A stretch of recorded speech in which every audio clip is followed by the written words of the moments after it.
As we prepare for a moment of reflection, I'll just ask you to pray with me for a moment. God, may the written word and the spoken word and the words among all our hearts bring us together to understand your living word. Amen. So I'm going to leave this image up for a few minutes so you can just think about letters in your life and what different types of love you've seen and written and received in letters and packages over the years. And so I want to bring you back and ask if you can remember the feeling way back before everything was an electronic message, right? What it was like to get your own mail. Maybe it was a walk to the mailbox or popping into the post office to see if someone had sent something besides a bill, maybe around your birthday or at Christmas. Maybe it was a letter from an out-of-town grandma, or a pen pal, or maybe a reply from Santa. That feeling of nicely pressed paper, that satisfying tear, and a little private moment of a message just meant for you, something special. Maybe some stories or a photo, words written, usually in that beautiful cursive writing, just for you, a letter signed with love. And this great pause we're all surviving these days has brought us back to some of those simpler pleasures. And maybe it's the extra time that we're all expected to spend at home. And maybe it's the time we have to take now to notice what really matters, what we value, and who we want to reach out to. But I've noticed a lot more real mail going around these days. And even though our daughter hasn't always appreciated it on the days when she feels very bored, because for 12-year-olds, pandemics are hard, I'll say, but you get to go and check the mail. That might sound like a pretty strange treat in 2020, but right now with Christmas cards, it is a bit of a treat. So what is it about this personalized note that means so much? To me, I think it's the simplicity. That plain piece of paper can hold so much meaning. And an envelope is just a simple, vulnerable little package. But sometimes it can show up at just the right time, right when we need just a little more love. And when I think about the Advent story and how unassuming and unlikely that tale was, and that setting was, it makes me think that the Bethlehem story and that little package of Jesus was like a love letter from the divine. Mary first hears the message from an angel, and despite her confusion, her disbelief, and her fears, we hear in the verses from Luke today that somehow she manages to respond in love. Despite all the dangers and cultural challenges she would face as a young unwed mother, she still somehow is able to believe that God loves and believes in her to nurture this coming child. And her message back is a simple song of love. It still seems so unlikely that a creator knew the world would need a teacher, a preacher, and a mentor who would challenge the status quo, could turn the world upside down with his radical notions of justice and equality, leading with love, but that the way to begin this message would be a baby so vulnerable and so small. And I know we can all think of love songs that extol the joys of romantic love, and that has its place too. But through this life, when so much is uncertain, and we go through times that we do feel unloved or completely alone, the acts of kindness we see between people and among strangers and to the world, to me, are all like love letters that we all need so very badly. And isn't that the power of real love? That those actions that help us to remember our value and our worth and feel the revolution of love that Jesus and his story had promised. There are so many times in this life when we're feeling hopeless and helpless, and all the material things in the world can't relieve it. But love offers relief and hope that nothing else can. And the way we show up for people when they're at their most vulnerable, and how we show up for our beliefs about the kind of world we want to be living in, a place that knows how to truly love its neighbors. To me, all that goes back to that love letter that we received on that very first Christmas. And sometimes the message is in the form of what we might be able to do where we are in our workplace, our business, our organization, in building companies and places that show they care for creation and how it matters how they will show up in the community. So this summer we heard that Chapman's Ice Cream in Markdale was extending their increased pay for food workers through COVID and beyond, which is something not every employer has been willing to do. And if it's not good enough that a company in Ontario makes Canadian ice cream and pays its workers better, this week we found out that now they're buying extra freezers to hold the vaccine that we all want and need this year, which I think is pretty cool. And I just love it. That's a way that a business can show love for the world. So that's the love letter we've all been waiting for. An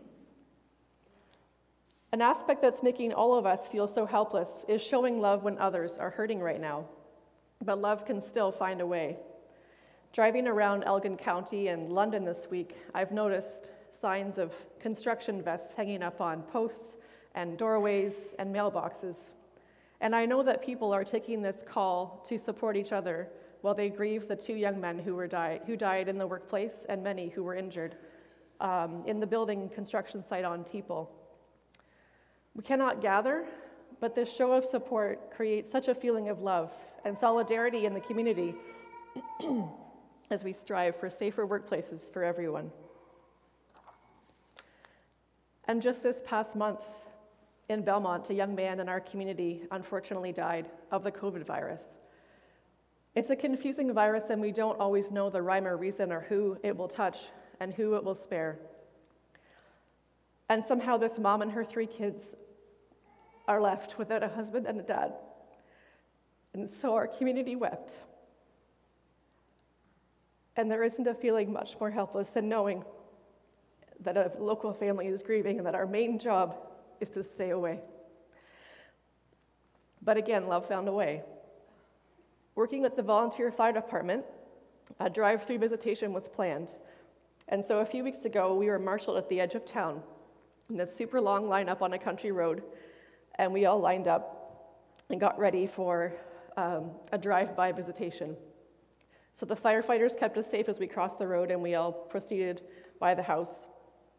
And everyone drove through slowly, waving and dropping off love letters and balloons as the family stood in the driveway and waved at their neighborhood passing by. So I bring this up because I know we can't prevent all the sadness in the world, but we can still find a way to ensure that our neighbors know they are not alone when we show up in love.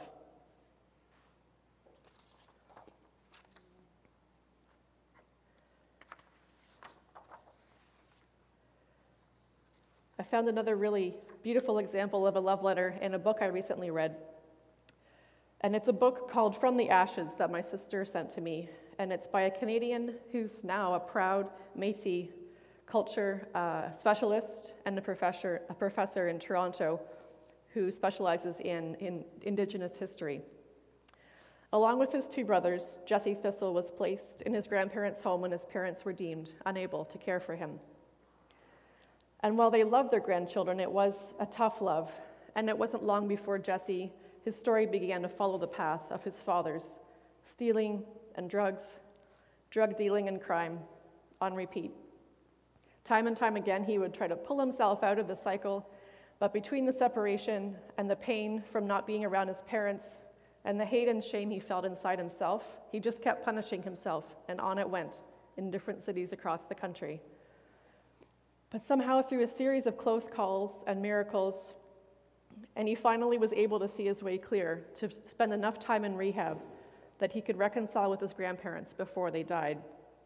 And do you know what one of his biggest moments was in staying clean? He was finally gifted the box of treasures from his grandmother's attic, and inside it, he found a long-abandoned box that Grandma had kept aside and had never, in her anger, she had not been able to share with him. He found a box that he hadn't seen for 3 decades, and it included 16 notes from a dad who was trying to better himself from jail. Jesse's dad had written to him 16 times, and every time he'd written, "Love, Dad." All he ever wanted was to know his dad loved him. And finally, he got the love letters he so badly needed. So these love letters from the past helped him resolve some of the pain he was holding on to. and he really needed to believe in himself and to believe he was loved and worthy. And isn't that all we need? And I have a slide coming up if you want to show that one. I've also heard some local stories, beautiful ways that letters can touch our hearts. The power of a well-timed letter can't be underestimated. I've been speaking with Candace Lubick at the Trinity community, and she'll be watching at home today. Years ago, she moved way up north to pursue music studies, and she was struggling to get through her first fall semester. So, of course, she was far away from home, lonely and afraid, and waiting nervously to see if her student loan application would actually clear. She was cutting it very close. And so much doubt and fear were in her heart as she rode the bus across town, and she tried to determine if she could make it through long enough to see if the money would arrive and see if she could pursue this dream. And tired and hungry, she showed up on campus to find her locker neighbor waiting for her. This fellow classmate she hardly knew had a handwritten card ready for her. And such is the timing of spirit that she opened it to find this beautiful musical card from someone she barely even knew. And inside it said, from Deuteronomy, "He is thy praise, and he is thy God." And the handwritten note inside said, "Don't give up. Don't listen to the other voices. I believe in you." And tucked inside, enough cash to buy her groceries to see her through until the loan did eventually arrive. I just think there's so much power in that little love story. This young woman had sensed that Candace needed some prayer in the form of a letter, and that love that she shared and that little gesture of grocery money has stayed with Candace to this very day, and she still has that card in her apartment. That someone believed in her and would show up for her in this way when she barely knew how to believe in herself. What love? And there's another slide. And the power of letters continues for Candace as she's found COVID very challenging. She, like many others, is isolating to protect her health as she's immunocompromised. And now I just need to check my page.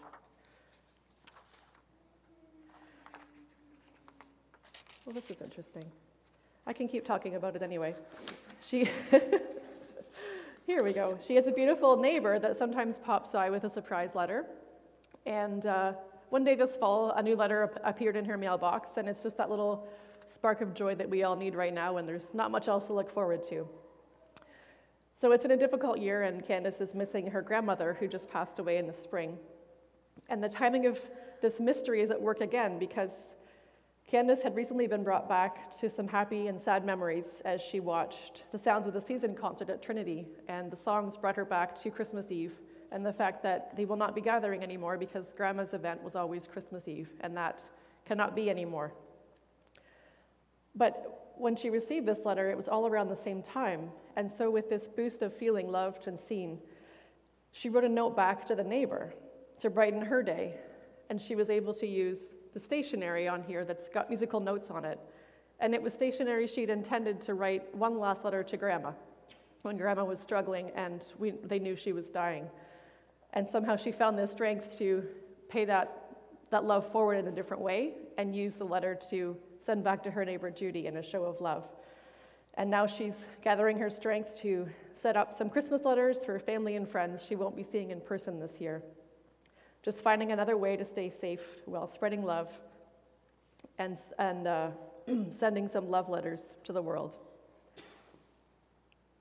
So I know for all of us, these pandemic times can isolate us physically and also leave us mentally alone in our thoughts with uncertainty, that doubt, and that negative voice so easily can creep in, making us think that we're alone and that we aren't worth loving, making us believe in the lie of scarcity, that there won't be enough resources to go around or enough opportunities for everyone in the world. When we feel unloved and we can't love ourselves, we can turn to harm. We can harm ourselves, walling ourselves off from others, or preventing a true relationship with the divine. We might try so hard to block ourselves off from being really vulnerable or honest in relationships so that we don't have to deal with the fear of ever getting hurt.